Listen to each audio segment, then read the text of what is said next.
Here to keep the chase going, share information, spread unity, preserve our heritage and our culture. We're trying to achieve something that you just can't catch. We're always trying to find a better way, trying to make better dogs. That's what Dixie Doggers Podcast is. That's who we are.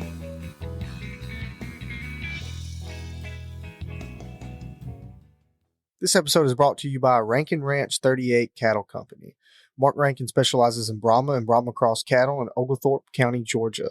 You can contact him at 407-832-2077. 407-832-2077. This episode is also brought to you by Phil Wilson of UC Hunting Properties. If you're buying or selling land, farms, or hunting property, these folks know land. You can contact him at 678-791-3483, 678-791-3483, or visit his website down below in the description. Merry Christmas time, pretty baby. We here at the... God, man, look at here. I am wore out. I have walked up and down 42 miles of mountains looking for deer that I had no part of doing and still ain't found the deer. So y'all pray for me. So y'all already know who this is. This is Mr. Wright and little Mr. Wright over there. Mm-hmm. And we are here live. We're just alive, basically. That's it. Dixie Doggers Podcast coming to you one more time, doing it again and again and again. And we have a guest with us tonight. I don't know why we just didn't do this the other day, because he came down here and invaded Alabama. Him and his mountain cur come down here and took over. So, turned out to be a pretty good old boy. I like him all right. So, we let him stay alive and send him back home. We didn't even put him in a stew pot. Welcome, Mason. How we doing, brother? I'm good. How are y'all? Doing pretty good. Pretty good. Tired, like I said. Yeah, tired. I think I slept like 2 hours last night. I think I went to bed at like 2 a.m. and woke up at like 4:30. What are you talking about? I'm still yawning. Of course. Yep, that's about it. So, we, what I was saying a while ago when doing our little intro deal there, you came down this weekend, hung out with us, went and played around. We did some training. And brought your dog, and so I mean, what did you think about all that? Everything go pretty good with that, in your eyes? Yeah, so I just got this dog a couple of months ago. He's about 14 months old, so he really hasn't been on a whole lot, and I was real happy the improvement from the first night to the second night, and that's all I could ask for from a young dog like that. I'm relatively new to hound hunting myself. I've got some experience in protection dogs and other types of working dogs, but I really haven't been doing this that long. So it was a learning experience for me too. So just to watch my dog learn and for me to get to learn and kind of pick y'all's brains, it was a good weekend for sure. Yeah, we had fun. It was cold though. I mean, good night. Very chilly. We had we went on a little bit of a walkabout the first night. Just to kind of get we had one spot that was baited up, and hogs been coming in every day, and until that day, and then we haven't seen them again. They left us high and dry. It was sad, but it was fun. It was fun. We had a great time. Yeah, absolutely. So tell our listeners a little bit about what we did over the weekend. Anything exciting, any informative stuff that you learned, any kind of extraterrestrial stuff that you seen, any kind of no kind of weird sexual stuff happened. So I mean, it was all right. So lay it out there and tell them about it. Yeah. So I'm new to like the cur dogs, the hound dogs. So I didn't realize like how many different types of cur dogs and different styles of dogs that there were. I knew there was a lot. I just didn't fully understand it. So I learned a lot about that.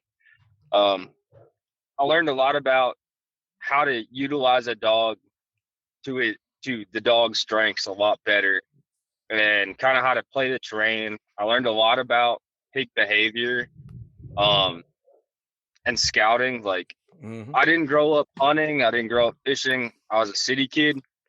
And so since I moved to Tennessee, I've been trying to teach myself how to hunt, and that was the hardest part for me to realize was all of the prep work that y'all do. And that's not just prep work with the dogs, but going out and setting up cameras, looking for signs, scouting, doing all the things that you got to do to try to give those dogs a chance to succeed and putting them in a good spot. Mm-hmm. Yeah, there's a lot of people that don't, and there's some that don't do that, and that's fine. We try to make it easy. There's times where it's not easy, and you've seen that. You've seen it where it's like, there's nothing happening. We rode we walked the first night for I don't know how long, and I think we said walk 6 miles was what was on our Garmin, and yeah, they're about somewhere in there, and we rode probably 10, 12 miles, and we didn't see a fresh track anywhere. The pigs just acted like pigs. The temperature swing was huge. Yeah. Like it went from 74 degrees Wednesday to 21. Yeah. It was wild. And then, so the next day we go and scout. I'm like, look, we're going to go find a track to run this evening, tonight, or at least find out where they're at. And we found several different areas, and they were actually completely different from where they had been coming in, all the way at the other end of the property. And we went down there. We rigged one, or rigged a group, and dogs broke up. They all got out there, got going. That's when your dog Bo, the first night he didn't go that far, which none of them really went out that far the first night. And we only carried like one dog that was really experienced, other than a catch dog. And the reason behind that was so that way the other dogs wouldn't get just outrun and just left behind. We had to, we tried to bring a dog to work according to the other dogs that we had there. And I think we had quite a few successes on it, because we bayed. We had that one bay going for a long time, and then they got, let's see, M was a mile and a half. Then it broke, went another mile or so. But during that time, Kyler's dog Tito stayed with him for 0.6 of a mile or better, and he's new to it. Your dog Bo, he was 700-800 yards when we left to go get him, and he went at least another 700 or 800. Yeah. So, and that was one of the things I was really happy about. So a lot of the hunting I've done here, I've done kind of by myself, and I've either walk hunted them or tried to cast hunt them. And when I've cast hunted them, like we did that night, he's maybe gone 200-ish yards out. And granted, he's by himself, so I don't want him going too far. But he's never, without other dogs there, gone really that far. So for him to go that 800, and then once we go to get him, he goes another almost 800, I was really, really happy about that. And I could tell the whole time on that Garmin, he was working something. Yeah, he was by himself. He was working something. He was working a track. I could tell when he lost it. He did kind of a quick figure 8, picked it back up, and continued on that same path or whatever he was running. So it's progress. It didn't end with a pig, but I'm just happy at the progress he made. I can see it clicking in him. So hopefully he'll turn out, and hopefully he'll just keep improving. Mm-hmm. And now we did not catch the hog then. And that is no fault of the dogs. That is specifically my fault, because I said we are not going. I know M is not going to stay. He's not going to get himself in a bind. He's not going to be super rough. He's not going to do all that. And he'll stay put as long as he can. And so, we had to make a detour and go get your dog, because I was like, and we had to get Tito. And so it's like, we're not going to run off and leave these dogs to go to the hog, because we're not helping these dogs. Yeah, if we get them down there and dump them out on top of a hog that's already bayed, well, that's fine. We know they can bay a hog. monkey see, monkey do. We need them to run a track and to finish a race. Yes. And so Absolutely. by the time we got there, we were already at the edge of the river. You know, hog breaks, hits the river. We get him back, and we go on to the next one. And we rigged another one. I think we had another bay down there to that far end. Now that one right there, we should have had that. I don't know what happened there. I don't know if we just. I really don't. It was so thick you can't even see. I mean, yeah. I'm not making excuses at all. It's like I don't know. I couldn't see what happened. He acted like it was a little pig. Well, I thought from the way that there was a certain hound dog down there that bawled like he was a coon dog. Yeah, I thought it was cold. I thought it was a big cold track off old baloney foot. You know, because Tito he opened up really hard. He's never done that before at all, and I'm not that I know of, not that Kyler knows of. And I had a feeling, I was like, this son of a gun's trying to cold trail, and he don't even know what it is. You know, he don't know how to cold trail. And once he got going, he's putting it together. You know, so it worked out pretty good. Like we had a good time.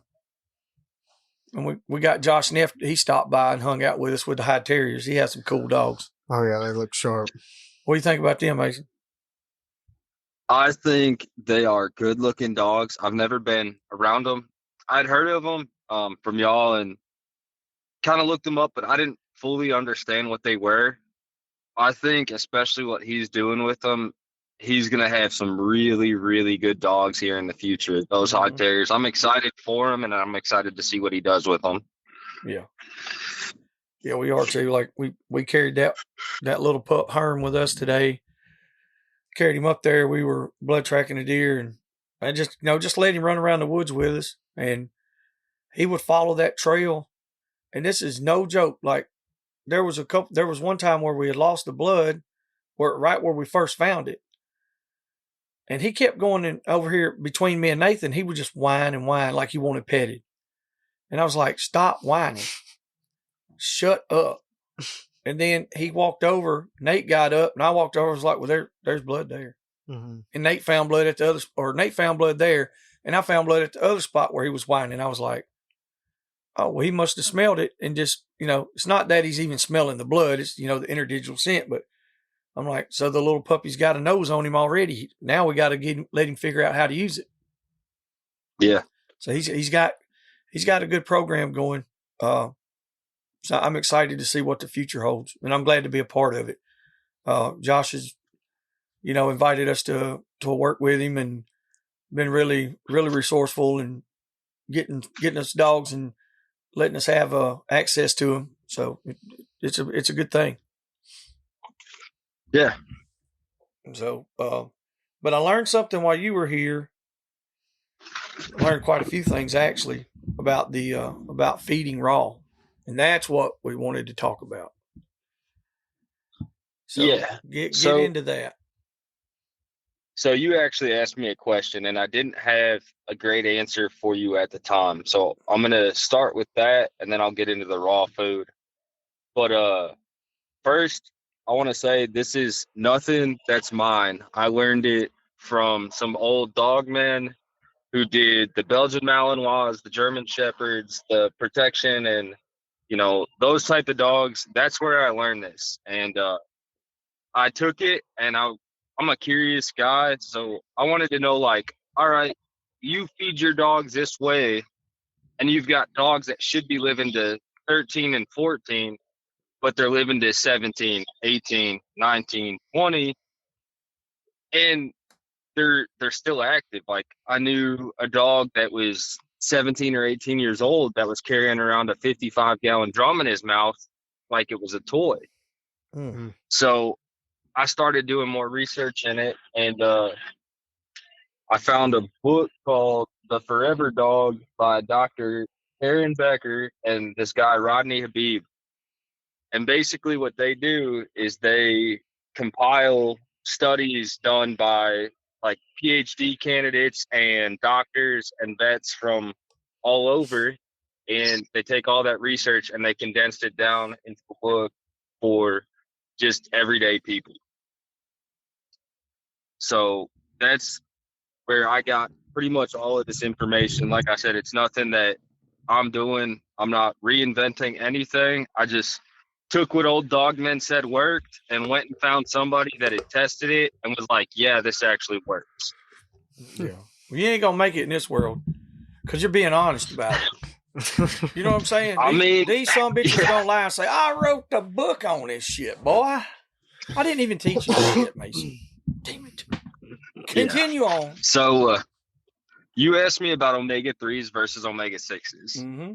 They are similar, yet a little bit different. So they're both fatty acids, and they do some similar things just in different ways. So your omega-6s are a fatty acid that's going to stimulate your hair and your skin growth. So it'll help dogs like put on a thicker winter coat, help them if they've got, dandruff issues and things like that. And then it also helps maintain bone health, regulate their metabolism, and can help with like if you've got a bitch or a jip who has like an irregular heat cycle, it can help with that too. And then I made a note of some foods that are high in omega-6s. So pork, pretty much all pork because it's a fattier meat. Eggs, chicken thighs. Specifically, it said chicken thighs. I'm thinking just because it's dark meat, it's a little bit fattier. And then if you're looking for something a little bit leaner, venison is good. So then when you get into the omega-3s, you've got your EPA omega-3s and your DHA omega-3s. And again, they're just different by a few molecules. So it's not really worth noting, but they do similar things in different ways. So they basically they're good for your eye health, your brain health, cardiovascular system, and that's everything in your dog's cardiovascular system, to the way his blood vessels dilate inside of his veins, the way his body moves blood, the heart health, the ventricles in the heart, all of that.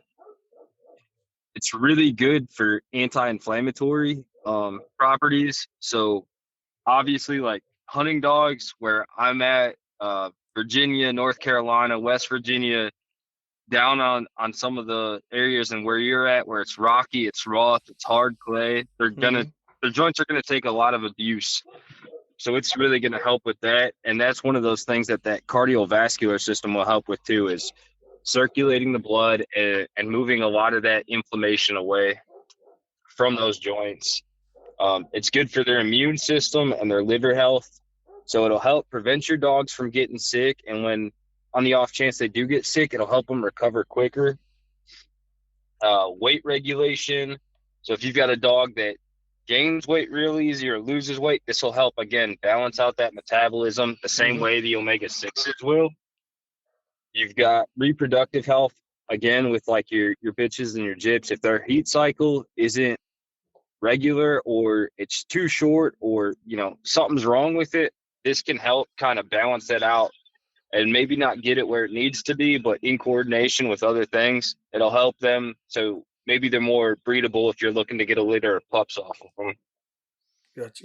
And then the last thing really it does is your skin, your coat, and your nails for your dogs. So the best example I can give is we had a Malinois who at one point she had 8 toenails that were ripped off. And there was nothing we could do. We were going to the vet all the time. Like, what do we do? And we ended up stumbling onto giving her sardines because they're really rich in omega-3s. The rest of her life, she never tore one toenail off. Oh, hell yeah. So to me, that we had spent probably north of $1,000 over something stupid like ripped toenails. And it was as simple as giving her fish oil or sardines. Yeah, that's, and then, a lot of people don't think about fish when it comes to dogs, We'll be back after a quick break. And now, thanks to the sponsors and friends of Dixie Doggers. Animal Housing Solutions. Boars N Broads.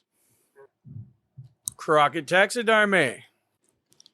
Hardcore Hog Dogs, Southern Cross Cut Gear, Ada Y Transport, 4L Kennels, the American Doghorn Museum, Unique Hound and Hunting Supply, hogbaying.com, Tuskers Magazine, Mud Creek Hog Dog Trials.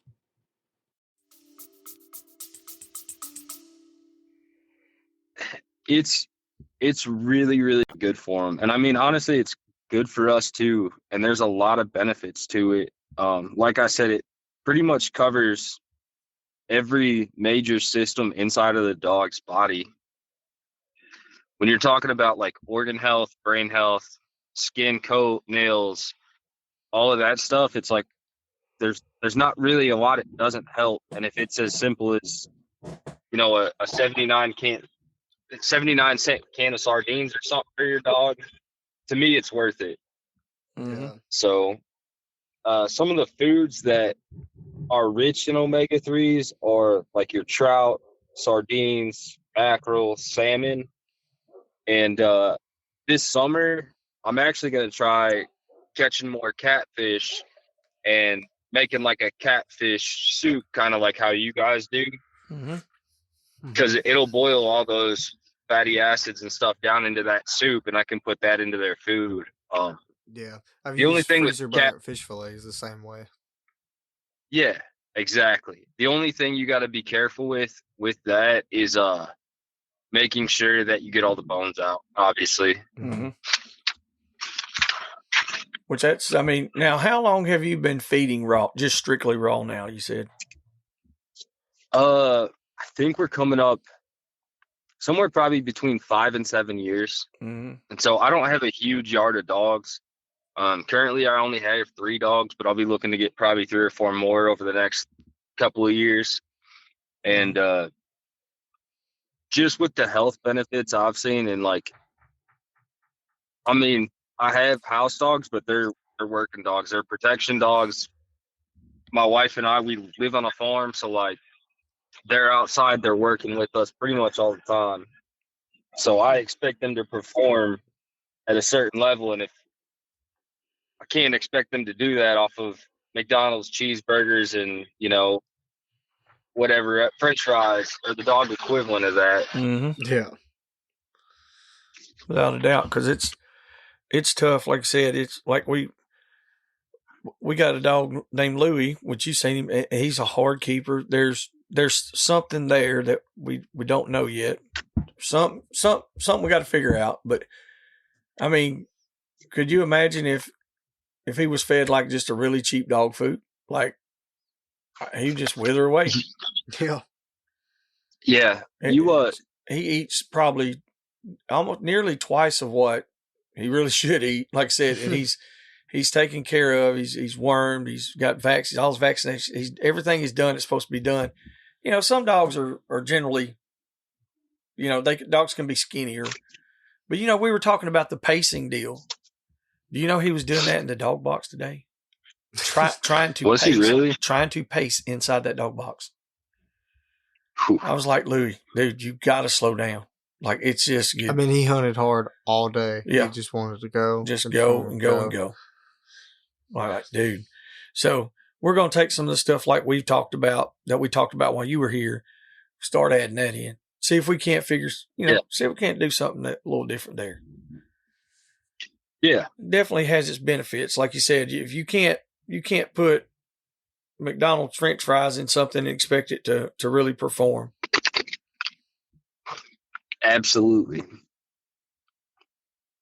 And so the way I look at it, like you said, is if it's not working, you got to change something. Because you can have a dog, like when we got Bo, he was getting enough calories a day, but he was skinny. His pads weren't really there yet. And I mean, he was about a year old. And I think that's just because, one, he wasn't running or exercising the way a dog really should be. And two, he was getting enough calories, but I don't think he was getting enough nutrients. And there's a big difference between not getting enough calories and you're starving versus, well, the dog's not thin, but he's also starving for nutrients. And that can really affect the dog too. Hmm. Yep, I got you. That's something to think So of. I'll just kind of go in. I don't think that's the case with Louie. Like, you guys are feeding good quality feeds, but like you said, if Louie was on that lower end feed, Oh yeah, he'd be he'd probably be eating, instead of 2 times as much, he'd be eating 6 or 7 times as much, yes. and he'd probably still be skinnier than what he is now. It's just hard because it just takes so much to get him up to weight. It's like I'm kind of concerned at how much he could just eat of basically any kibble I've fed him. But I think I'm going to order him some chub mackerel and start supplementing that every day. And Yeah, I think it will help. I think it will help. and like I said, if it does, those omega-3s and those omega-6s that are in that food are probably helping, but also like the protein and the fat and other good stuff that's in that's helping too. So I think it'd definitely be worth it to start supplementing with it. That's what I was just doing, was looking on Amazon, and I could think I can get like a 12 count of like 14 or 15 ounce cans for like $30. So that's really not bad. It's like 20 something cents an ounce, so it's pretty cheap. yeah, we use Sam's Club a lot. So we've got a Sam's Club like 45 minutes away. And so I'll get into it a little bit later, but we use a lot of frozen strawberries and frozen blueberries and stuff like that for our dogs. So we just order that all ahead of time, get it sent to the store, and pick it up there because it's just cheaper that way. And if you can, whether you're feeding raw or you're feeding high quality, we broke down the price depending on how you do it can be cheaper either way. But whatever route you decide to go, there definitely is better ways to do it. And for us, that's just one of the ones that we found. Yeah. I see. Well, all right, we'll continue on with it. Lay it on. Keep on. All right. Tell us more stuff. I'll talk about one of the drawbacks first, because this is something I feel like people don't cover. It is time consuming as hell. Yeah. So just for me to feed my 3 dogs, if my wife is not home, it's about a 45-minute process. Chopping up the vegetables, weighing out everybody's meat, opening cans of sardines, adding the herbs and things that we add to them, and then making the dog. Yeah. So we add some herbs and some spices and stuff too, but probably not the one you're thinking of. I'm just saying. Maybe Louie needs that special herb. maybe so. He could. Get him where he can do the munchies. They do make dog CBD. So, I mean, that's a thing. It tastes bad. Oh. The dogs think so as well. We had gotten some CBD products. And Eminem is like horrible about like trying to give him medicine. And I thought because it was. Oh, he's seen that. I thought it was because it was bacon flavored that maybe he would like it. And he was still like, "You're trying to poison me." Well, you didn't even give him medicine. You just were putting some. I clicked the top on lotion. Yeah, click the top off on the lotion and he bottle. Was like, and Em was like, no. He's like, He's like, I actually need somewhere else to be. I think someone's calling me. And he's like, I gotta go. Yeah, he was like, that pig's foot over there. I think that's kind of gross, but I need to be over there. He's talking about chew on it. The dog cracks me up, but constantly pisses me off. So almost like having a kid. Yeah, almost. Almost. All right, so the time consumption part on that. Yeah. So and then there are things you can do to save yourself time too. So like coming down for the weekend, I made separate bags. So all I had to do was dump Bo's food into his bowl, and that was it. And Yeah. I froze it before I left the house so it would stay cool the whole ride. And that was about a 5-hour ride for me. And you can do that. If we did that once or twice a week, me and my wife could probably knock out all the dogs' meals in 2 hours and be done for the week. That's just not how we do it. Mm-hmm. So there are kind of ways around that, but it's definitely more time consuming than measuring out a couple of cups of kibble, adding that in, whatever supplements you're going to do, and then that's it. So one of the biggest pros, I think, to feeding dogs raw is there's more water actually in the food. And then pretty much regardless of the time of year, we always add some water on top of their food, and they love it.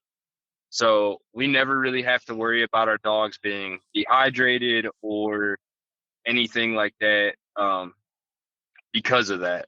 So they do drink throughout the day, but it's a lot less because they are getting it. And when they're drinking, we know it because we're like, okay, they just came in from outside, or maybe we need to add more water to this dog's meal because she just drank quite a bit. Like something's going on with her. So you can use a variety of proteins. For our dogs, we kind of have a hookup for basically ground up chicken. So it's got like the bone marrow, the whole bones are ground up into it, like the chicken necks and all of that. And then we supplement that with organ meat. So obviously you're getting a good amount of protein, but one of the things that we really love about it is outside of from when we got Bo, we've never really had any pad issues since we switched to raw food. And the reason being is that all of that is really high in zinc.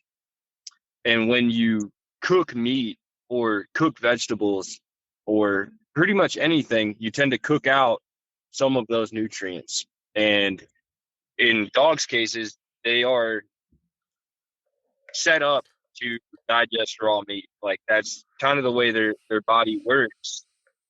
Mm-hmm. So we just found that they don't really have foot issues. And one of our dogs, he's a great dog. He's trained in protection and a bit agility and obedience and stuff, but he is a terribly bred dog.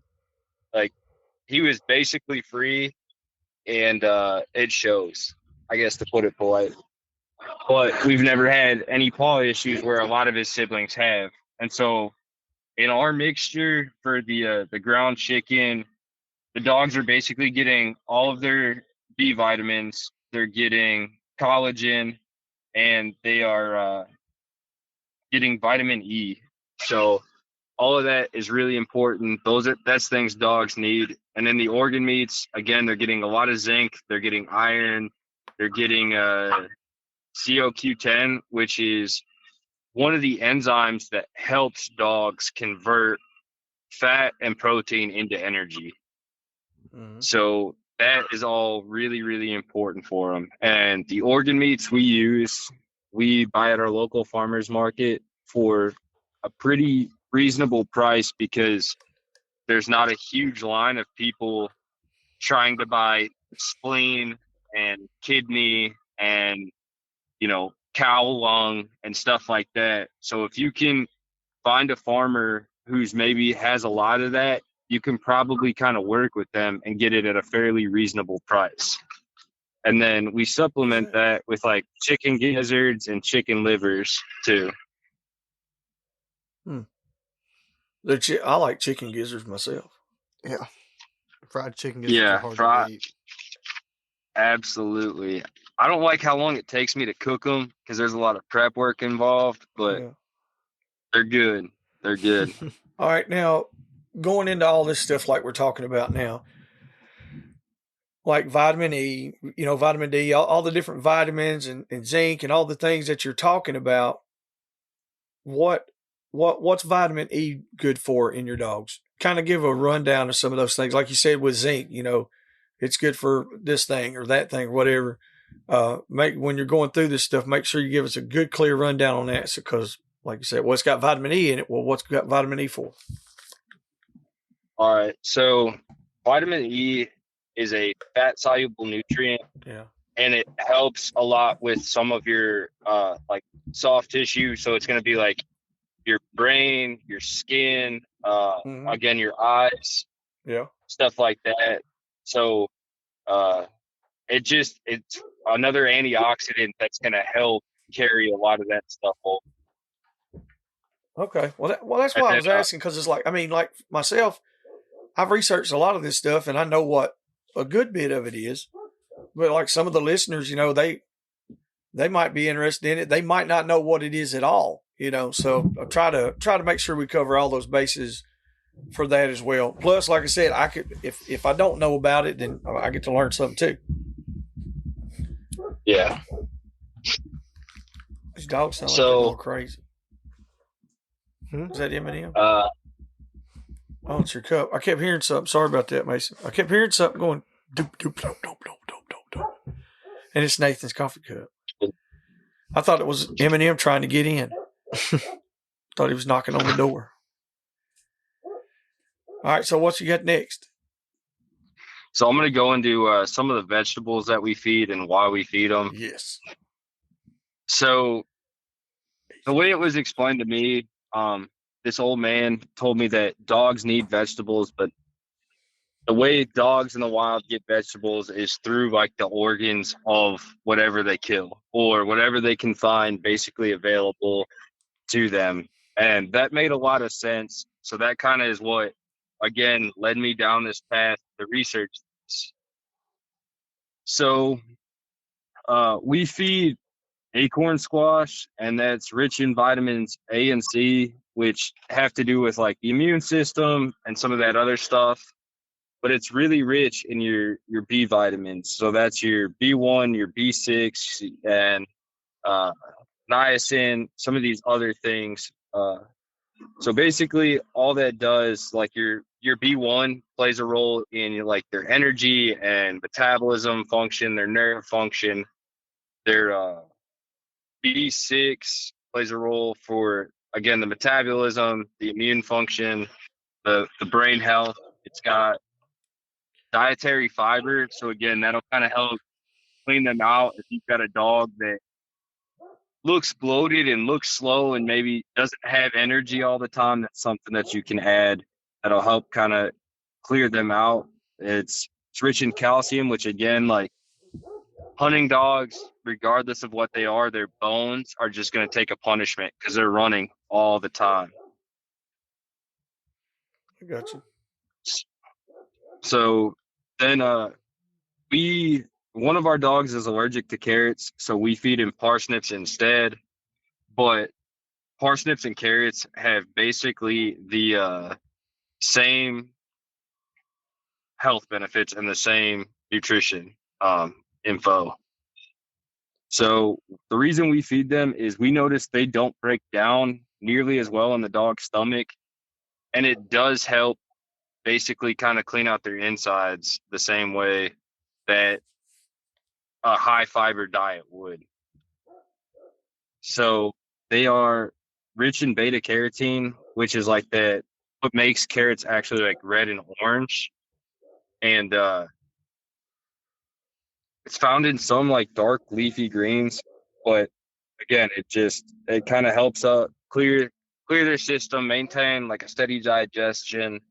And then parsnips are actually really good for nerve health, and they stimulate their kidney function. So again, if you have a dog that maybe has to take, a medicine because he's on some antibiotics or something, or he got cut and you want to kind of help his body do that, that might be something you want to add.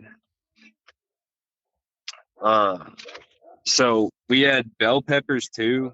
And the reason we add bell peppers is because it kind of doubles up on a lot of the vitamins that I had already mentioned. So it's rich in vitamin C, A, B, B6, and B9.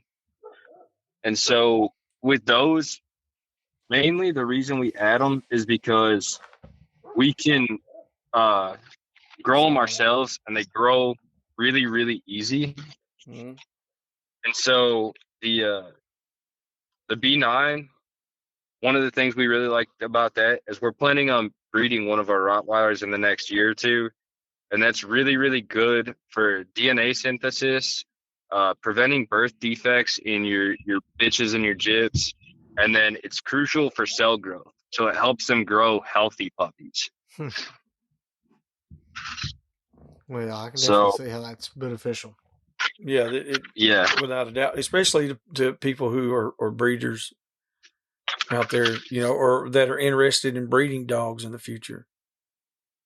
Yeah. About the cell growth and stuff like that for your bitches and your pups, because that's something that's really overlooked too. I feel, especially in the hunting dog world. If you have a female that looks good and she's in good health, hell, that's okay, and she hunts good. That's the qualifications. Usually, it doesn't get any more in depth as far as that on the healthcare part, the feeding. That's pretty cool. So several times I've mentioned like reproductive health, and my wife actually ended up working for one of our friends as his kennel hand, and he runs a Rottweiler kennel, and he breeds like world-class Rottweilers.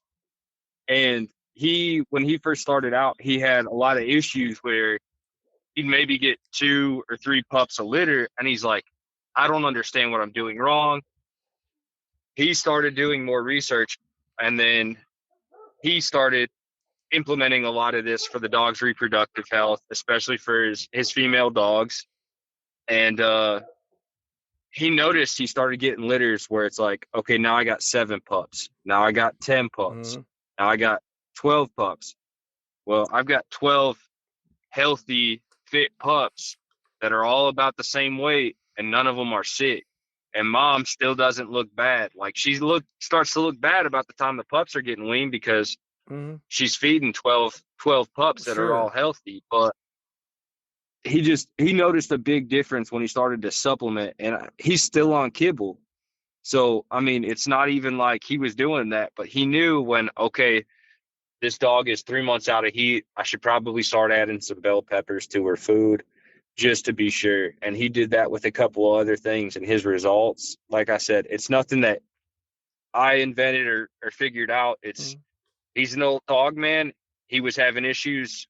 He did a little bit of research. He passed that knowledge on to me. And it's just something I do because I know eventually I'm going to breed that dog. I don't know if it's going to be this heat cycle or 3 heat cycles from now. So I just might as well keep her in shape because she doesn't have to get ready if she stays ready.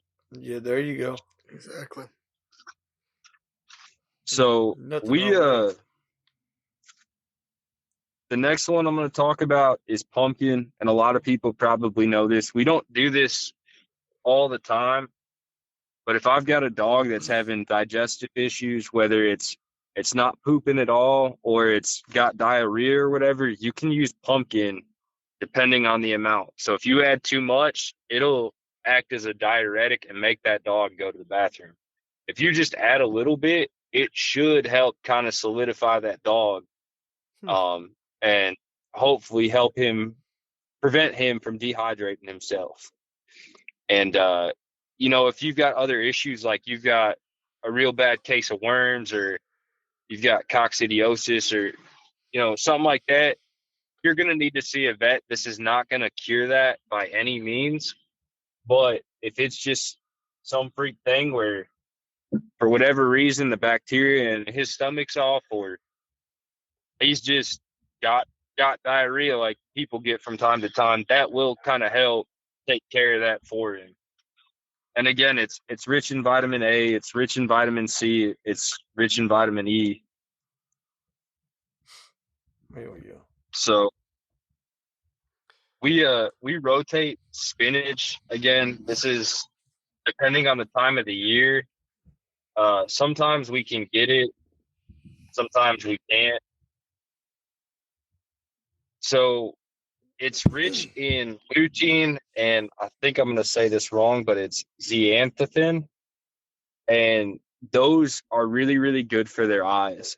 So Yeah, we noticed with some of the Malinois and the Shepherd breeds, as they aged, their eyes just basically went to shit. So you'd have dogs that were 8 and 10 years old that outside of 10 or 15 yards couldn't see too well. And when I started seeing dogs that were 17 and 18 years old and they're running and moving like pups basically, and they can still see me at 100 yards and like I can tell they see me, I'm like, what are you doing to that dog? And they're like, oh, I give it spinach sometimes, or I give it some of these other vegetables. And I'm like, oh, okay, like that's something I need to pay attention to. Again, it has antioxidants. So all of this stuff, like, it sounds bad. Dogs are just prone to cancer from what I've seen and what I've been around. And if we can prevent that and prevent inflammation, inflammation's directly related to cancer. It talks about it in the books that I've read. I've seen it online. And that's why they push all these antioxidant supplements for people, because there's a direct correlation to that and an unwanted growth of cells. So the more you put your dogs on things that are anti-inflammatory, the better it's going to be. And I think if you can avoid paying for supplements and just do it through their diet, that's going to be probably cheaper for you in the long run and better for them, because their body might not break down a supplement as easy as it breaks down natural food. Yeah, I didn't know that. Yeah. So one of the main reasons besides availability of spinach that we rotate it is it's high in this thing called oxalate, which can lead to bladder and kidney stones. So I've had kidney stones. They are extremely painful. I cannot imagine having a dog with a kidney stone or a bladder stone where they can't communicate what's going on. I don't know what's going on. That could get very, very expensive very, very quickly. And especially when they're on spinach, we try to make sure they are as hydrated as possible, because that will kind of help prevent that if they're peeing every hour or every hour and a half or whatever. That would definitely suck. I've never had any kind of kidney stones. But now my sister, she gets them all the time. One of my sisters. Yeah. It's like they talk about how painful they are and stuff. I've never had them, but I have seen one of the toughest men that I've ever known. I mean, screaming in a porta potty while he was passing one. I mean, like, it was bad. So Yeah. I don't want one of them. No. Anyway, no, I they don't can want keep 'em. none of that. I don't want a rock coming through my wiener. It's crazy, man. Crazy. Hold your wiener, Yeah. boys. Yeah. So I give broccoli to Bo specifically because when I got him, he came out of like a 6x8 run. And that was pretty much where he had been most of his life. So he didn't get to run. He didn't get to move. And like I said, I don't think calorically he was malnutrition. He was a little bit on the skinny side, and he had a lot of skin and coat issues and stuff. But I think all of that is because he was not getting the nutrients he needed. And the worst part of all of that was his pads were extremely, extremely soft. Like, almost like baby skin soft. So when we got him, the first thing we did was take him to the vet, and she recommended putting him on some sort of zinc supplement. So like I mentioned, a lot of the foods we are already giving our dogs are high in zinc, but I gave Bo a lot of extra broccoli because I know it's high in zinc and I know it's low calorie. Yeah.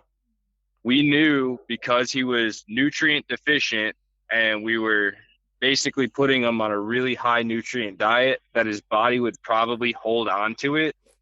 And it did. So he blew up from probably 5 to 7 pounds under where I wanted him to about 10 pounds 10 to 12 pounds over where I wanted him.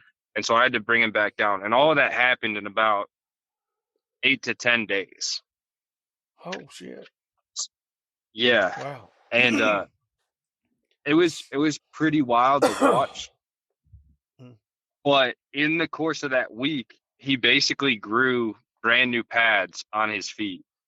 And all of that, I think, was literally just the zinc. It's nothing I did. We had him outside, so he was able to walk and move around. I took him on short walks. We have a very long gravel driveway. So I didn't overdo it because I didn't want to tear a pad and then I'd be back to where we started. But that has a lot to do with it. And then it's rich in potassium, calcium, and iron, which are all minerals dogs need. Potassium has a lot to do with basically the function of the body and muscles and things like that. So that's really, really important, especially for dogs that maybe haven't been worked. It's good for puppies. You don't want to give them too much of them because it can have basically poisoning effects, like any vitamin or mineral if you give them too much of it. But when they're getting it from their food, you're probably not going to overdose them on it. Okay. So we give 2 of our dogs Brussels sprouts. Again, the reason is they're high in B vitamins and they've got antioxidant properties. So one of the big things we do is blueberries. So you can get basically the same benefits from a lot of this stuff. But I'm going to read you a little bit from this book. And this book is basically just talking about sled dogs and things like that. One thing I want to ask before you get into that, and I know we're going to get asked this: how much are you feeding the dog?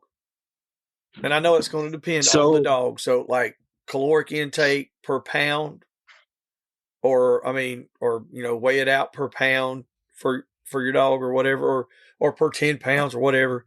Can you give us something like that? Yeah. So I forget the exact formula, but we have a formula we use, and I want to say it's like Bo is about a 60-pound dog, and he gets 1.1 pounds of meat. And then we don't really weigh out a lot of the vegetables. What we do is we have a general guideline of what we want their food to weigh afterwards. Okay. So I add the sardines at the end, and I don't weigh those because I know exactly how much those weigh. But with 1.1 pounds of food, I want Bo's food to weigh about anywhere from 2 to 2.2 pounds. And the reason that I have that little bit of fluctuation is because the vegetables are really, really nutrient rich. And outside of sweet potatoes, which I give him, there is not really a huge caloric source for his vegetables. Gotcha. Now the sweet potatoes, you giving them raw, completely raw? Yeah. Okay. Yeah, I'm giving him everything completely raw. We used to give Em and Louie sweet potatoes, just like whole sweet potatoes, as like a chew toy because they was always just shredding everything. And so my wife was like, well, we could just get them sweet potatoes and they could just eat them as they played with them instead of like chewing up some rubber. And I was like, that's fine with me. And you get one big sweet potato, it lasts about 2 or 3 days, just them gnawing on it. Dude, it's so good for them. There's a lot of benefits to them. Yeah, we're really going to incorporate a lot of this. I like it because you can turn a lot of these into, I don't use them for training treats, but if you treat train with them, you can use vegetables as treats. Like we've got my wife's dog, he's our old man, so I call it the old man tax. But like as I'm making their food, I'm throwing in Brussels sprouts and pieces of That's zucchini right. and stuff. And so, I mean, I'll just be like, hey, Milo, old man tax, come on. Yeah. And, he likes it. The other dogs get a little bit upset because I make them wait, but it's one of those things. So I'll get back to the berries, but I actually do have a specific amount of berries for the dogs because if you give them too much, it'll turn their shit like jet black. And it's kind of scary. And it's hard to tell if there's anything else that could potentially be wrong with their poop. Like, you're not going to be able to tell if there's blood in their stool, if it's like dark, dark black. So this woman, her name's Kira Dunlap. She's a PhD out of the University of Alaska Fairbanks, and she studied the effects of raspberries, blackberries, mulberries, and blueberries on sled dogs. And basically what she found was that these sled dogs were really, really prone to this condition called ROS.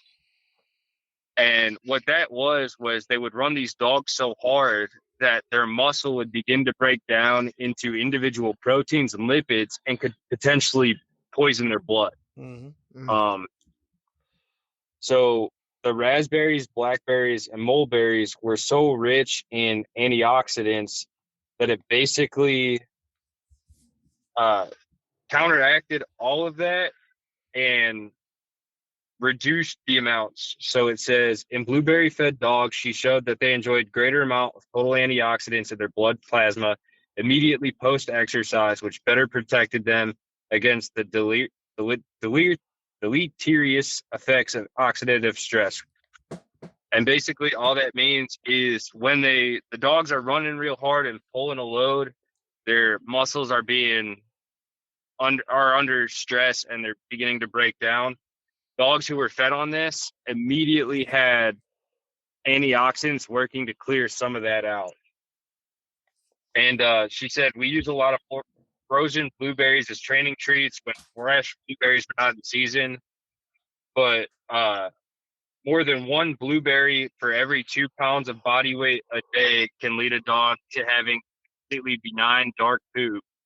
So that translates to about, I've got it written down here, 5 blueberries per 10 pounds of dog. So if you've got a 50-pound dog, you give them 25 blueberries, no more.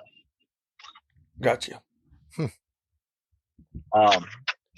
Again, blueberries, because of that rich antioxidant content, they were one of the best foods that the multiple doctors in this book recommended for if you have a dog prone to cancer or prone to arthritis.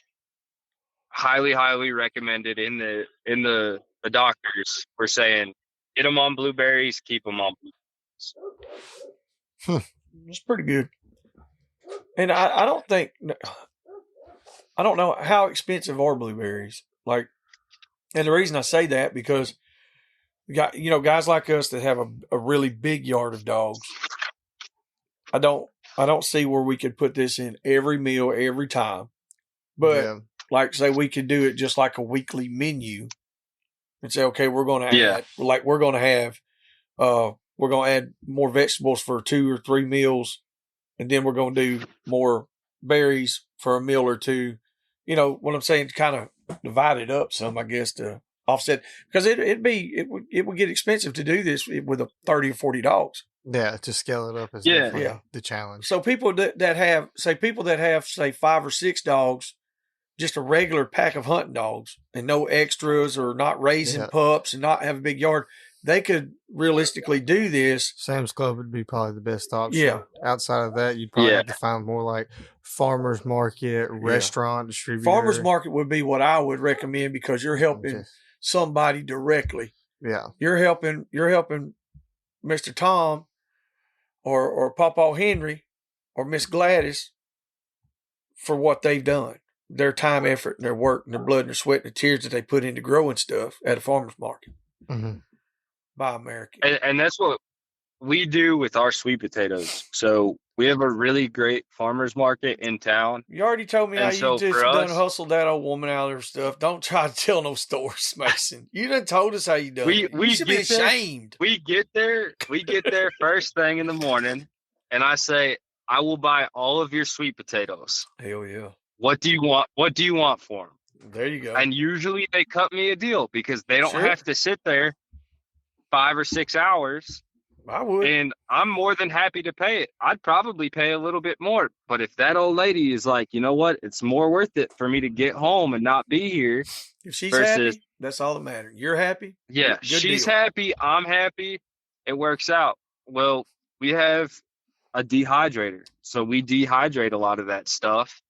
And then we just put it up in a mason jar and use it as we need it. Oh, yeah. We put other stuff in a mason jar and put it up sometimes.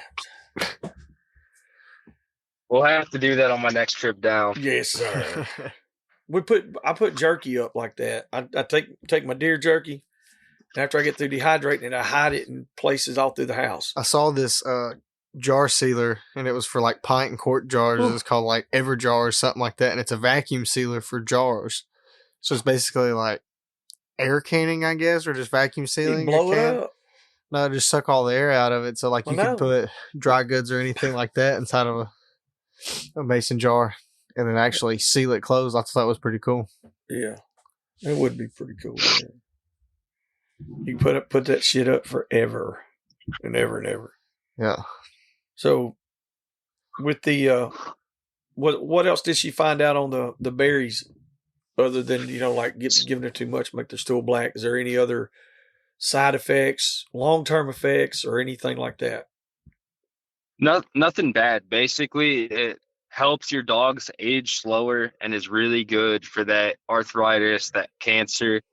And what I like about it is, so where I'm at in Tennessee, we basically have a ton of like black raspberries, wild raspberries, mulberry trees. All of that stuff has the same effect. So it might take me a little bit, but in the summer, all along the tree line in my front pasture, I'm picking black raspberries. So I got you. there are ways, like we don't have any mulberry trees, but my brother-in-law does. And I absolutely go over there and I steal some of his mulberries on a pretty regular basis. Yeah, there you go. I don't blame you. I would too. Yeah, I like my dogs. I want them to be around for a while, but they also have to work. Like, there's nothing on my farm that gets a free ride. Everything has to have a purpose. Like, it has to, because otherwise there's no point in feeding it. Like you said, it costs the same to feed a dog that's not working as it does to feed one that is. So, Yep. That's the harsh reality of it. absolutely. That was the whole point in domesticating dogs, is to get them and to help them provide, not to just take care of them. Call Ed Barnes. Yeah. Ed tell you, Yeah. you don't get you Absolutely. weight and feed around here, you ain't getting fed. No. And that's the way it should be, man. Like Nate said, that's the whole reason we domesticated dogs. In a lot of other parts of the world, most dogs still have jobs. Like, they would come here and be like, your dog is lazy, your dog is fat. Yep. What does it do? And you're like, oh, that's my buddy. And it's like, no. Like, I didn't ask what it is. I asked what it does. And you're like, well, it sits in the house and that's about it. Like, Nate's got M, and M's his buddy, but M will go catch a pig. Yeah. M hunted hard this weekend. Like, M works. And He's slept a in the working dog. recliner 14 hours a day. Yeah. He put the miles on, and for as cold as it was, You got skin 6 up miles pretty good too. to me, 6 miles to me seemed a lot further than 6 miles. I'll tell you that. Yeah. That was what we So- walked. They hit 20 something. Yeah, exactly. And that, and the thing about it is, like, the terrain, boy, it's it's like today we were talking about it coming back. It was like literally from where we were at on the creek to the top of the hill to the truck was 240 yards. It's a 30-minute walk or climb. Yeah. And that's if you're hustling. Yeah. I mean, that's hustling. It's just straight down. Yeah. And About it, you know, 400 foot. and by the time you do that, like we were looking, like the other night, you know, we take 3 or 4 little side roads and you stop and you cast the dogs and the dogs go down there. You might only walk a couple hundred yards, but you did it 20 times or 10 times, whatever. Yep. Yeah. You know, it's like, well, that didn't really seem that far. But when you take off walking, because like where we're at, you're not riding I don't give a fuck what, I don't care what nobody says. You're not driving a 4-wheeler or side by side where we're at. No, you can't. No, you can't drive any. I mean, nothing. No, It's not possible. Yes, you got to walk it. And like, I knew you had said like it's hilly. You guys are at the foothills of the Appalachians. Like, Yeah. I am probably an hour and a half from like Knoxville and the Smokies. Like, I'm still up in the mountains. Where you guys are at did not really look any different than where I'm at. Yeah. The main difference was I have a lot of hardwoods and you guys have a lot of pines. Yeah. The hills were the same. Well, now The mountains were the those are same. planted pines, though. You know, at one Yeah, time, but that's what I'm saying. They That's- were hardwoods, but then they, you know, reclaimed a lot of it, and it's been strip mined and a lot of different things like that. So a lot of the hardwoods are gone. But yeah, as far as the terrain part, yeah, it's Like the topography of the land. Yeah, it's the same. And I'll tell you this, like our hardwoods are thick and we got some briars, but it turned into a jungle quick. And like I said, I would hate to see it, you know, late spring, early summer when it's just holding all that heat and everything's already bloomed and just grown thick as could be. Cause man, it'll take you a minute. Not only are you mountains. trying not to die walking down a mountain, but you're fighting briars and just some real thick, nasty vines. And I mean, it's rough. It'll keep you in shape if you hunt constantly. Yeah. Yeah, that's for sure.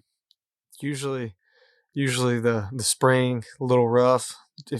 If we hit it hard though, the summer ain't as bad. But if we ever have like a slow spring and we don't just get to hunt or just get out there as much, sometimes summertime can be a real rough start.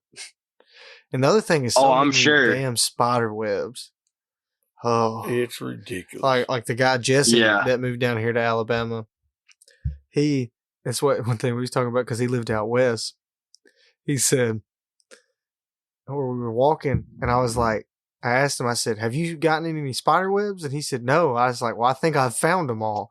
And he's like, "Yeah." And I was like, "What do you think of the spider webs?" He was like, "Well, they're new to me." He's like, "We don't really have spiders out west, much like that build like these big webs that you walk through and they wrap around your entire head." And I was like, "Yeah, there's nothing better than like seeing like a big golden orb weaver like crawling on your shoulder." Yeah. Well, it's just not that thick, I don't think. No, At other places. I'm sure it is, yeah. but maybe not out there because it's more vast and open. Damn, shut up. It's a lot rockier out west. Like we've taken trips to Montana, Colorado, Wyoming, and like parts of it look like Mars. You know, it's just real dry, rocky, like just that red dirt. It's not even like clay because everything's so damn dry. But you just look at it and you're like, how does anything live here? Like, I've never seen the desert, but I've always wanted to. But I've had similar thoughts just from seeing pictures. It's like, man, just anything that can grow out there is a tough son of a bitch. I've been to dude, parts of Texas where it was getting like desert stuff. West Texas, like out there where Lance and them live. Me and Joe went and met him one time. We drove a little further than where we normally do, and it was like there's nothing. Like, there's cactuses out there. Like shit. I don't know how anything. I believe that's the desert. Yep. Yeah, And I hate the desert. Y'all can keep it, man. yeah, I will never, if I had my way, I will never go to another desert. 100 degrees during the day, snowing at night. No, thank you. yeah, that's kind of No, thank you. pretty wild. Now we went down South Texas, south, I guess you'd say South Central, maybe more southeast. I don't know. Galveston area, Port Aransas, Aransas Pass, Taft, those places like that. And I liked it pretty good. It was flat, a lot of agriculture. Like we were down there where all the windmills were. Went down there. My ex-brother-in-law lives there. And there's a lot of game though. That's what surprised me is how much game is there. There's nothing there for them. It didn't seem like, but every little chunk of brush had a deer or 12 laying in it. Yeah, and I'm just curious as to like historically how much game was held in that area versus how much is it propped up by the agriculture there. I'm curious to how much fucking corn they feed every year. Like we talked about that. Yeah, I was like, I could not. 1 billion tons of corn. Yeah, I guarantee you the state of Texas literally feeds like over 1 trillion pounds of dry corn every year. 1 trillion tons. I'm telling you. Well, when you that's think, what I meant. Yeah. when you think about how big Texas is, you're like, I mean, that's a lot, but really, that ain't a lot. Texas is massive. Texas is bigger than a lot of countries in Europe. Yeah. You know, Texas is a country. A lot Yeah, of them think it basically. is. Everybody's there's a little weird. But I like it. I like it. I love Texas. Texas has been good to me. They do have a lot of game. Yeah, I would love to go hunting in Texas. That's for sure. It gets thick now in some of the places that I've been. It gets pretty thick. And everything wants to like stab you. It'll bite you. The grass is Stick. mean. Oh, yeah. The grass is mean. It'll poke you. Yeah, I was walking through the pasture out there, and I was like, this shit has razors on it. I was like, I didn't know we needed to be wearing chaps all the time. Oh, yeah. Like, it was bad. But there was a lot of stuff that was packed in them coolers on the way home. Yeah. A lot of meat. That's where it's at. I mean, I'll take getting cut up for a few days to bring home a freezer full of meat. Oh, it's a truckload. Like, for real truckload. That's awesome. I think we went That and is bought awesome. 3 or 4 more coolers. We brought it home. It took us a week to do the processing. I mean, like, that was me, you, Frank, Yeah. Luke, all of us. It was a good time. It was a lot. We had a great time. Can't wait to go do it again. Maybe it'll happen pretty soon. So I don't know. So what else you got on this raw stuff? So Or do you have any more stuff? I got quite a bit more, Well, honestly. tell us some more stuff. So we also feed our dogs strawberries. Ooh. So again, we go with the frozen strawberries in the winter, and I do the same thing in the summer. I find whoever I can that's selling strawberries, and I say, hey, I'll buy everything you got. What do you want for it? And usually it works out for them and me. You know, I try to get as much as I can, and then I'll dehydrate it again. Again, the big thing with strawberries are they reduce inflammation, they help your dog age slower, and they kill basically pre-cancer cells. So before your dog gets cancer, it starts building up these cells that become cancer cells. And strawberry acts in a way that prevents the growth of those cells and actively kills them, so they don't stay in the body. They slow the digestion of glucose. So if you have a dog that has like sugar issues or like pancreas issues where their body's not regulating sugar right, this will help with that. So this can slow the effect of diabetes. Even though strawberries are fruit, they will not necessarily spike your dog's blood sugar. I know I have a buddy who has a plot hound who his sugar will get real high and real low after he hunts. So he can hunt him one day, but then he's got to let him rest for a day. And he's a really good dog, so he doesn't want to cull him. But I told him about this, and it's something that he's been trying. I haven't talked to him in a minute.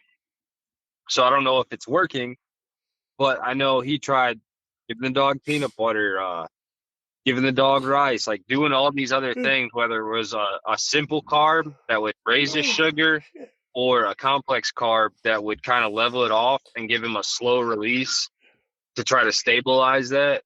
He didn't have a whole lot of luck. So if you have a dog like that, this is something you can do. And then one of my favorite things to give him is cucumbers. All of our dogs love it. What? And it's mostly, yeah, it's mostly water. So Yeah. if I know like Bo isn't drinking water, there's not a lot of calories because he's probably still got 5 to 7 pounds I need to take off of him. I can slice up a bunch of cucumber and give it to him, and I know that that's actively hydrating. So again, it's good for their digestion because it's got soluble fiber, and it helps decrease inflammation because it's got a bunch of antioxidants. But then it's also got some vitamin C. So what that does again is just boost their immune system. If they're sick or whatever, it's great for that. So sweet potatoes, this is one of my favorite things for our dogs.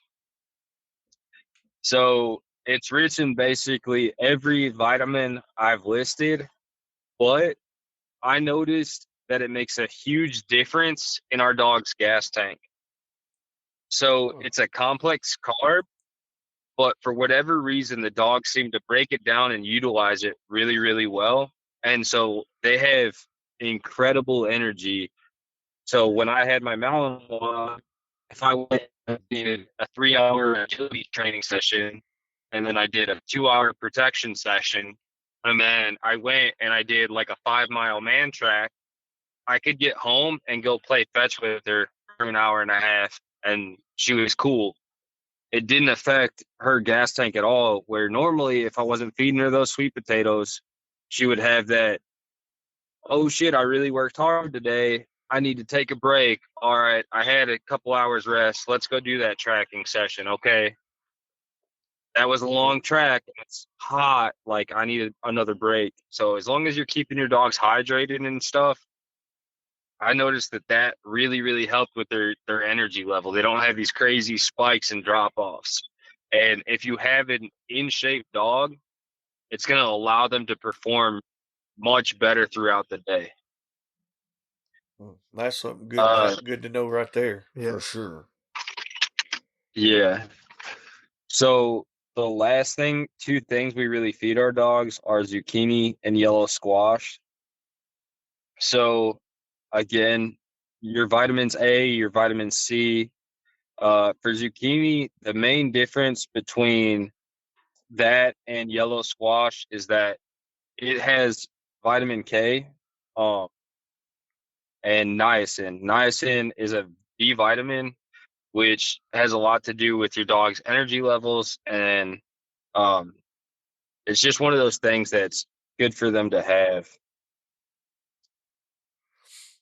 What about Yep. No, go ahead. Go ahead. So vitamin K, and this is one of the things that I really like about it, is it has to do with blood clotting. So it's a fat soluble vitamin, and it the more vitamin K your dog has, the better it will clot blood. So again, in the dog that we noticed was ripping off her nails, we could not get her to stop bleeding because she was hitting her quick all the time. But she'd rip off that nail, no matter how short we kept it, she would hit that quick, and it would take stupid amounts of cornstarch to get that thing to stop bleeding. Like, I mean, damn near covering her whole paw in it and wrapping it up and just like putting her in a state so she'll stay off of it for 45 minutes and then being like, oh, damn, it bled through the bandage. We need to go put more cornstarch and another bandage on it. Yeah. That vitamin K made a huge, huge difference. So the proportions we use, basically, I'll cut up like an inch section out of a zucchini, and that's what I give them. Gotcha. There's not really any other measurement to that, but that's just kind of how I do it. Where you can do like 3 or 4 thin slices. But yeah. So that was the main difference between that and yellow squash. But again, they're rich in those vitamin A, B, C, all of that stuff. They've got some potassium, more fiber and stuff like that. So on the So, no, go ahead. oh no, go ahead. I was going to ask you if I thought you were done with that section there. I was going to ask you about eggs and eggshells and stuff too. Okay, yeah. Just whenever you get done with what you were doing there, we'll just kind of move on that too, because I know there's a lot of people that know about give the dog crack an egg over their kibble or something, but a lot of people don't know you Yeah. can give them the eggshell and stuff as well. So the eggshell, what's cool about eggs is they have vitamin D. And so what vitamin D does is it helps the body absorb calcium. So if you're going to give a dog an egg, if you crack that egg and then basically grind up that eggshell in your hands, that dog will be able to extract more of that calcium because of the vitamin D in the egg. Dr. Becker even refers to eggs as nutrition bombs in the book. Yeah. So again, it's rich in protein. It's got a really good amount of fats. It's got zinc. It's got potassium. It's got iron, lutein, calcium, phosphorus, iodine, and magnesium. And to be honest, I don't know what all those do. I don't remember, but I remember she goes through them in the book and was like, hey, your dog needs all of this shit. It's good for him. And like we have chickens on our farm, so all the eggs that I don't want to eat, or I'm like, oh, that one doesn't look good enough for me to eat, I just give them to my dogs. Got you. All right. It is one of those things that it's a good way to supplement their food. I feel like a lot of people have chickens that probably listen to this. And if they don't, they know somebody that does. And not every egg is going to be perfect. So if you're just like, hey, you got any eggs you don't want? I'm sure they're going to be like, yeah, I got some. Gotcha. But it is so good. We noticed it helps with their coat too. Yeah. I don't know why. That's what we always did. A lot of that was, for their coat and stuff. You said you didn't know what it was right there. So I looked it up right quick while we were on here.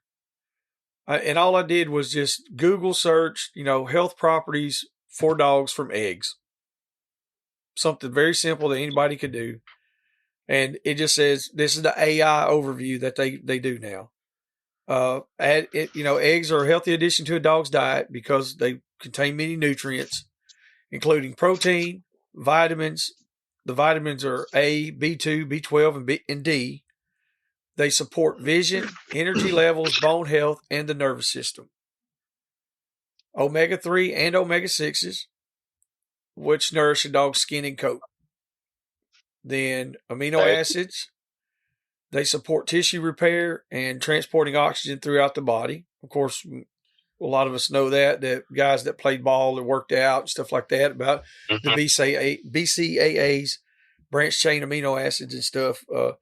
Then it has biotin. Egg yolks are very high in biotin, a B vitamin that's needed for cell growth, metabolism, healthy skin, and coat. Riboflavin, selenium, enzyme function, and antioxidant defenses. Yeah. It says they're healthy for dogs.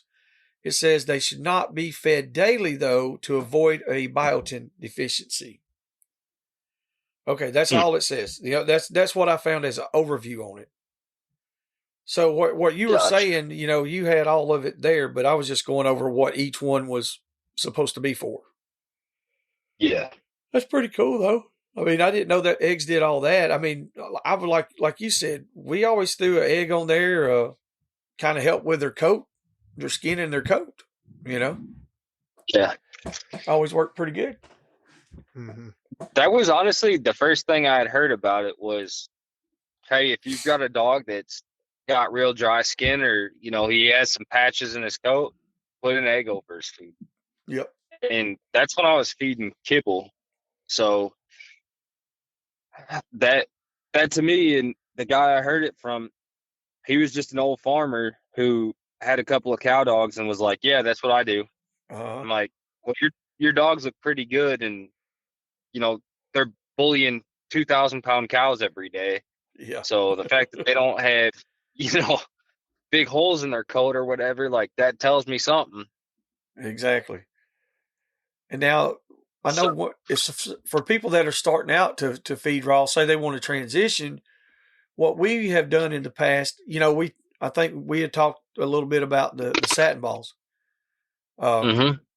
And basically, you can get hamburger meat and do this, but if you're going to go into the raw stuff, like a lot of, like what we do, you could take some deer meat or a wild pork or whatever and run it through a rough grinder, grind it, add some eggs, some oil, some wheat germ oil or something like that. We use cornflakes or total cereal or Special K, any of those. Nothing, not the sweetened stuff, but just regular plain cereal, some maple syrup, and then there's something else I'm forgetting. Flaxseed. Yeah, flaxseed. That's it. That was it. Now I added a little bit of coconut oil to mine, and then just make it in the size of a golf ball. Just roll it up, put it on some parchment paper, and I freeze them. And then when you're feeding kibble, you can give your dog one of those every couple of days. We never gave it to him every day. That's just it was too much. You know what I mean? Like there was a couple of dogs I did it to, and they got extremely fat very quick. You don't want that part, But it's something that, so for some of our listeners out there who are just getting started doing that, you could work with that a little bit. It's not that expensive. It's something that you can kind of incorporate into it. Instead of feeding And so just kibble. a lot of this stuff, you can just do one or two things. Like, if you've got a line of dogs that maybe have softer feet, you can take this and be like, okay, I know he needs zinc. There's some vegetables out there that are kind of high in zinc. It's not really going to change the dog's caloric intake. If he's looking good and keeping good, maybe you can address one issue he has, or Yeah. he's got some skin stuff, or, after he runs real hard, his joints swell up. Maybe I need to get him on some things that got a little bit more antioxidants than what I'm feeding him. And it's not that you're feeding him a bad quality food, but kibble is made in huge batches. Uh-huh. It's unrealistic to expect that every bag is nutritionally equal. It's not. No. And I'm not saying that even good companies will produce good, consistent bags of food. But what I'm saying is, you might be missing just enough that it's affecting your dog. Sure. And I agree with that 1,000%. And I've seen it to where, like, you could get, say you got 3 or 4 bags of feed off the same pallet. You could open all of those up, and one bag might have a little more oil on it. One bag might be a little darker color. The other one could be lighter color. One could be a little more dry. Like you said, it kind of sucks because kibble's easy. You just grab it. If you got a measuring cup or a feed scoop that you normally use, and you go around, you feed your dogs. It's pretty easy. But if, like you said, if you get a bag or two and it's not quite up to par with the other feeds, well, then you're starting to lose. And when you hunt dogs, we're not talking about pets here. We're talking about machines, athletes. Yeah. And when you hunt them, like and they don't get the nutrients they need, like it's hard on them, and it's hard for them to recover. Yeah. I mean, you can't be a MMA fighter and not eat for a week and not drink nothing for 2 or 3 days and expect to perform at your highest level. And you can't recover from it. But the recovery part is what people I think they don't think of as much. Like when the dog is done hunting, like, Yeah, oh, well, we'll put him up and let him rest. Well, that's all well and good, but that's when he needs his stuff the most. His absolutely. next meal. Absolutely. And that's really what it's about is like you said, these dogs, most of them are Lamborghinis, right? They're Yep. going to run wide open as hard as they can. And if you're not fueling them and taking care of them the way they need to, they'll probably still perform, but they might be a step slower or a half step slower. And we did a good kibble and we did like toppers for a while. So if I noticed my dog's energy was dropping, I'd throw some sweet potatoes in for a few days. And if that kind of leveled it out, that's great. I will probably never keep more than like 1 or 2 house dogs and probably 6 to 8 hunting dogs. So for me and the lifestyle that I live and I got a little piece of ground out here, like that is my whole goal is to Yeah. eventually be able to provide all my own dog food. And that's why I want to be able to do that. But you can just supplement a good kibble and get the most out of your dogs. Sure. Absolutely. And that's what I'm saying. That's one reason why I brought that up, because it's one of those deals where the raw stuff has so many good values to it and can really help so much. But at the same time, the reality part of it sits into where some of the hunters that we talk about that have big yards, the bear hunters, the coyote houndsmen, the guys that's running deer dogs, the guys that run rabbit dogs, when you have 15, 20, 30, 40 head of dogs, man, it'll be tough. I know a lot of guys You'd spend all day Yes. just preparing your food. Oh, without a doubt. All day. Well, when Nate makes 30 gallons of feed out here at each feeding, it's a process. Like it is a long process. It takes hours to do it, but like you also feed 40 dogs. But we don't do it every single day. But it's a few days a week. It's probably 50% of the time. Yeah, it's typically like if I'm gonna do from scratch, and I got to put on a pot of soup. So I'm talking about how many days feed that versus feed kibbles. We'll say it's 50% of the time. Is that what we're doing? Yeah, probably so. Especially during this time of the year, just we're hunting so much. You got a trap line. Probably feed more raw this time of year than we ever do. Yeah. Some weeks it really just depends how good the hunting is. Just like if we don't kill a bunch of shit or the highway don't bless you up, buy some more kibble. I mean, we live like 4 mile or 5 miles from Tractor Supply, so it ain't real big deal to drive to it. And they always have Sport Mix 2420. There's usually at least 40 bags in there every time I go in there. So pretty simple. Just, hey, I do good on the morning hunt, I don't have to get dog food. I don't do good on the morning hunt, I go get dog food, or vice versa.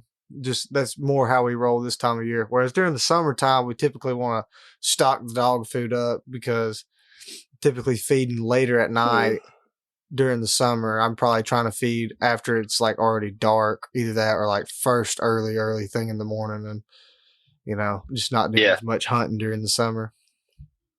No, we're not doing as much gun. You do gun hunt during the winter.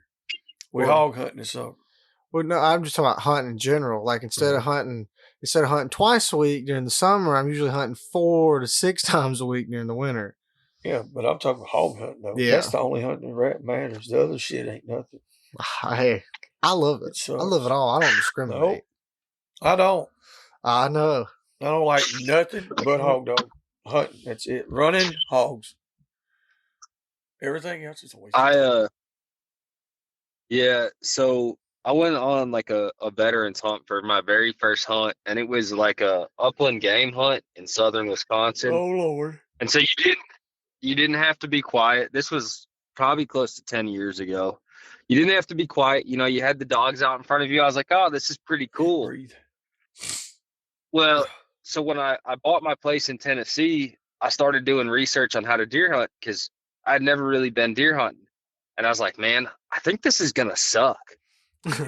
And like, just trying to sit still and like, there's a lot of work that goes into it. Yes. I don't have it in me. Well, look, that research and stuff on there, I know that's what you've got to go with.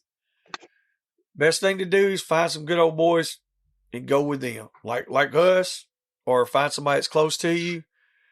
Do man drives, get somebody that's running deer dogs. You'll kill 15, 25 deer a day and move on down the road. You know what I'm saying? When you were here, there was one hanging up. There's one hanging up right now, or fixing to be hung up. It's every day. We can't run deer in Tennessee, unfortunately. Otherwise, I'd be all about it. Well, but you can't control what your dog runs. That dog's got a mind of his own. You're fixing to get me in trouble. You're fixing to get me in trouble. Oh. Yeah.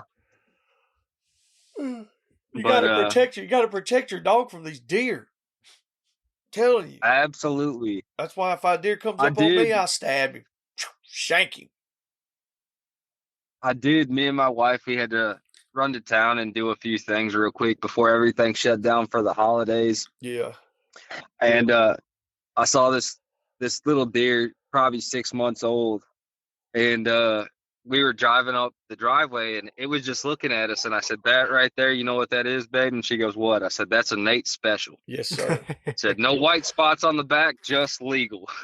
That's it. Easy to drag. Barely legal. Hey, the one today that I killed, I thought it was a little bigger, but it wasn't big enough to make a backpack. I made a purse. A man purse. Yeah, A sling on one shoulder. I literally knocked the bone out of the front legs and put a slit in the back hams and slid the leg bone through, and just like the skin allowed it to go through. And I had my shotgun on one side, and then I had the deer on the other shoulder, and I walked across the cutover. I was kicked back in that lazy boy. Yeah. I was watching Duck Dynasty or something. Staying warm. And then while we was going looking for another deer that one of my buddies shot, the coyote, because I had just left the deer on the side of the road in the shade because I was like, and they just ate most of my deer because it wasn't real big. I didn't gut shoot it, and I was like, awesome. I finally didn't gut shoot one. I don't care. I've had having bullets walk like crazy, and I go to gut them, and I'm like, oh, awesome. It's like Christmas. And then we get there, and like the guts are like sitting on top of the deer, and I'm like, awesome. This is great. And then we didn't notice till we got home. I was like, well, man, they ate the ass out of this deer. And I got to look, and I was like, no, they ate down to the bone of the ham, which the hams weren't real big, but I still ate all of them, the whole thing. I was still real sad. So I was like, well, I guess the dog's going to get the rest of the ham. So I hope the shoulders and the back straps are at least good. Well, here's what it is. It ain't going to waste. Yeah. Yeah. I told Parker, I said, I think I could probably skin this one with a spoon. Yeah. If when it was hot, you could. Ain't no doubt. Oh, absolutely. Absolutely. Well, 10-4. You got what? You got anything else on that, Mason? Or is that about covering the big stuff? So or what? That's most of the big stuff. Yeah. So we add some herbs to our dog's food. So we do cilantro specifically for when they have like any sort of open wounds, or we've had dogs get like rashes and things like that. And that's because it has a lot of like cool antifungal, antibacterial properties. And so it's got a lot of the same stuff that antioxidant wise, a lot of the stuff I already listed has. But we've noticed that when we do that, it just kind of helps their cuts heal quicker. And the dogs we've had are a lot like the dogs you guys have had, even though they're a Malinois or a Dutch Shepherd versus a cur dog. They're super high drive, so when they get cut, getting them to leave it alone is the hardest thing in the world. Yeah. And nothing will ever heal. And so when we started adding cilantro and that stuff, we just noticed it was healing quicker. They were still licking it, so we still had to fight that battle. Huh. But actually, if we could get them to leave it alone, it healed so much quicker. And then where we lived in Kentucky at the time, we actually found out that our water had a lot of heavy metals, and that we found out later on cilantro helps remove heavy metals from your bloodstream. I And didn't know that. so I do a lot of welding. Yeah, I do a lot of welding with work. And so Cilantro. my wife makes sure I eat a lot of cilantro with my diet now. Yeah, I think I'll So start looking into that too for myself. yeah, absolutely. So help. we add turmeric Mm-hmm. to their food. So I'm sure people have heard a lot about it, but it boosts brain development and improves cognitive function. That's We like the fixing to main spike thing. Rodney's shit for real. On it, Sorry. honestly, it's pretty good on steak. So if you like just put it on one side of steak, that's how I eat. We're gonna put it under Rodney's. We're gonna get my guy up to par. Put it in his unsweet tea. Yeah, he loves unsweet tea. Anybody out there listening, if you ever meet Rodney, buy him unsweet tea. He loves it. Yeah. He loves it. Anyway, the turmeric. I'm sorry I keep getting on another fucking road over here. You're good. You're good. But it improves their energy regulation, so it'll help fight fatigue.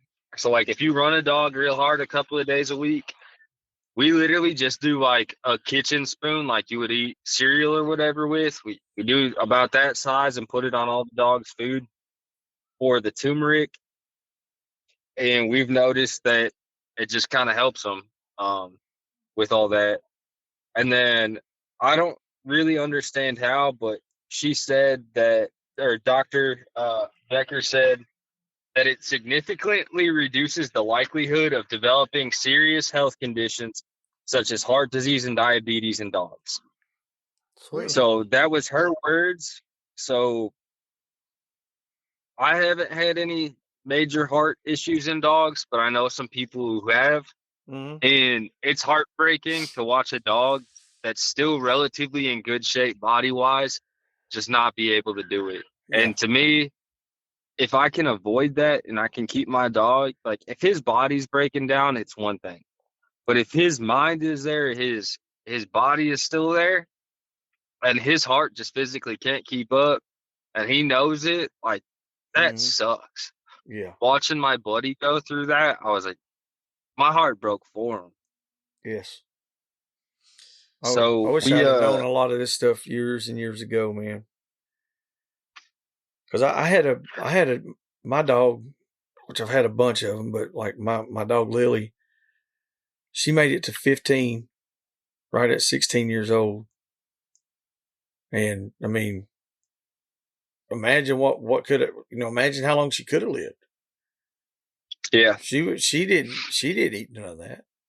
But like I knew though, after she hit like 9, 10 years old, she really started. Well, and I will say her last few years, it was heartbreaking. It was. She had all the want to go in the world, but she couldn't hardly walk, couldn't hardly move. And it sucked, And like I said, if I'd have known about all this years ago, which, later on when I started learning some of this stuff, I would do things to try to help her, but the damage has already been done. So it's more of a preventative deal, Now it's like all the dogs that we have now, we're going to try to incorporate this so we can, that way we can make sure that they last as long as they can. So. Absolutely. And holy shit, there's a big old buck in my pasture. I wish I would have brought a gun. We'll go get it. I ain't gonna run him down in my truck. No, I'm talking about go get your gun. I'm too far from the house. He probably spooked. I got you. But yeah, and so like I think it was Uncle Pat said like that dog is like an acorn. It's all it's ever gonna be, right? Mm-hmm. So by doing some of this stuff, you're not gonna make that dog anything that beyond what it could have been. But you're gonna help that dog reach its full potential. Yeah. It's like if you took that acorn, you put a fence around it so it didn't get eaten by deer, and then you watered it and fertilized it. That's all it is. You're just giving that dog better chance to the succeed best. and and a little more longevity. Mm-hmm. That was my thing. That's my thing is if the last few years, let's say the last 5 years, wouldn't have been so hard on her physically, I watched her and I was like, "Dadgum, man, there's just not a lot." But now she was. It wasn't like she lived an easy life by no means.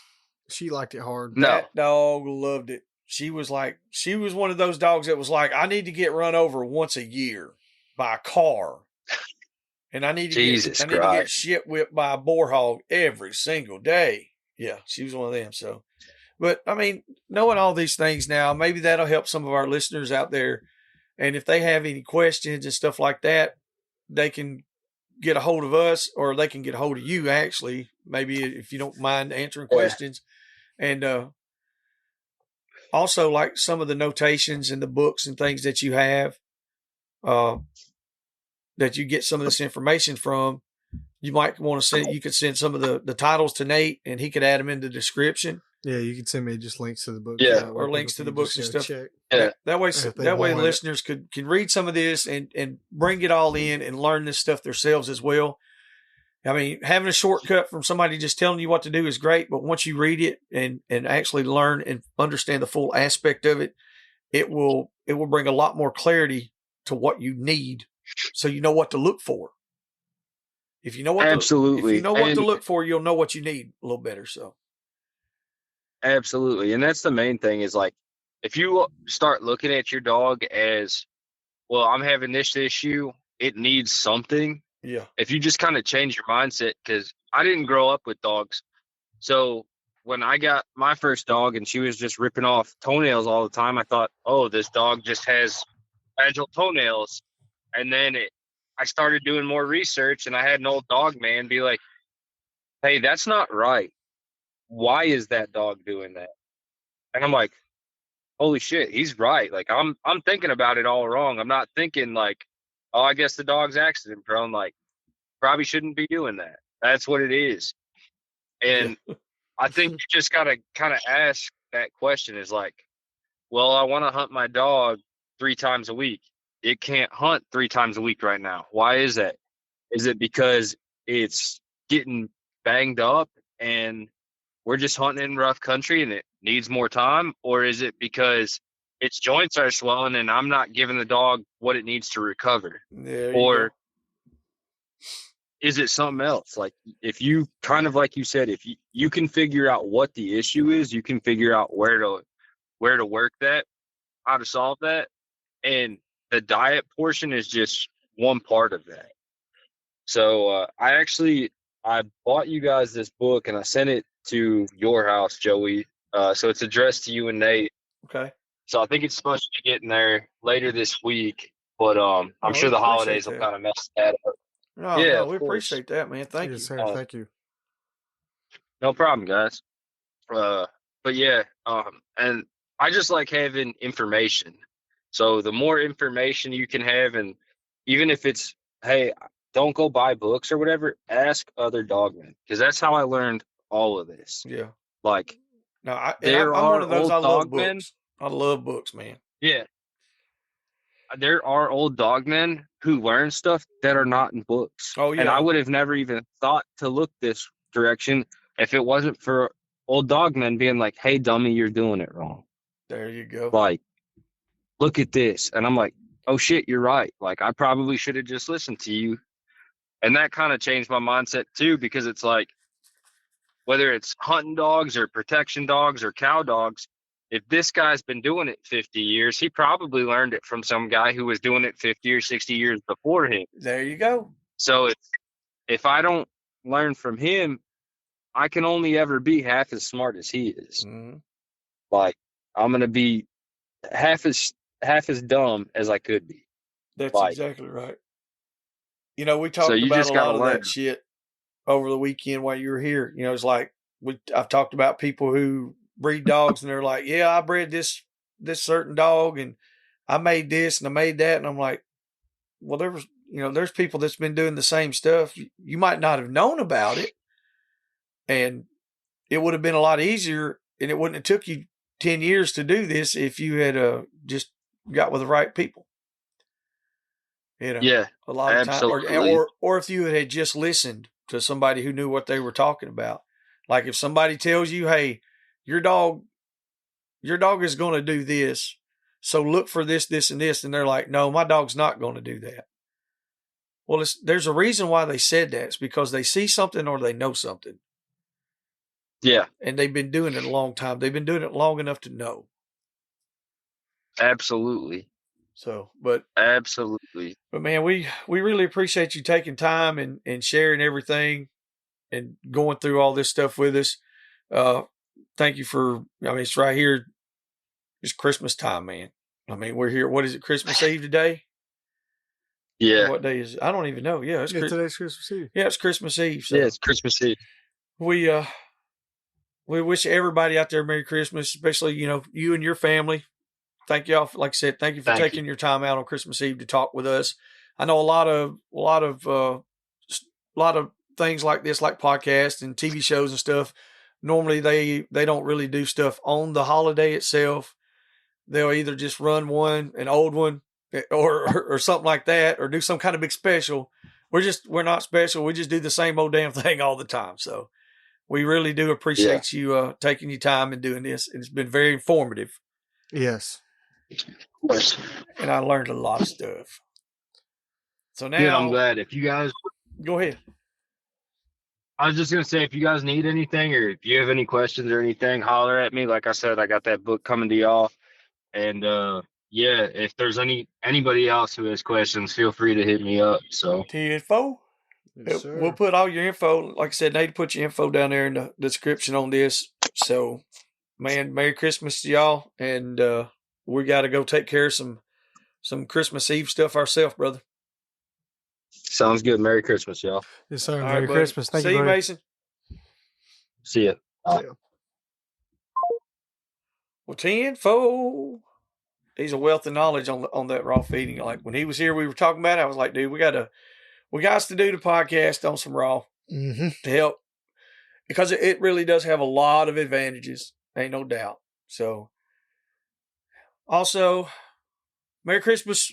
Merry Christmas. Merry Christmas. I want to say one thing, and I know Uncle Pat would say this if he was here. Merry Christmas to all you ho ho ho. That's right. Yes, I know Pat would say that. We love y'all. Thank y'all so much for all the views, for all the downloads, for all the stuff, all the clicks and the listenings and all that stuff, because it's picking up. It's going up. It's going up, and it's going up. Apparently, we have a lot of friends in Iowa. We had a fucking go Iowa, Iowa. Yeah, we had a big surge from the Corn Boys. So shit, them dudes are children of the corn. Something. Children of the cornholios. Them dudes are badass. So hey, we love it. Thank y'all. It's probably some kind of animal rights group up there listening to us, so they can gain info and intel on us and come fucking try to kill us. That's the way shit works. So y'all make sure to check out all our social media. Make sure to like and subscribe on our YouTube stuff. If y'all want to keep this thing rolling, y'all got to keep us rolling. So we can't do it without y'all. Until the next one, we out this motherfucker. Oh, yeah. Eat your vegetables. Hope y'all enjoyed that episode. Stay tuned for our new episodes every Monday and Wednesday. For questions, advertising, or just to chat, email DixieDoggers01@gmail.com.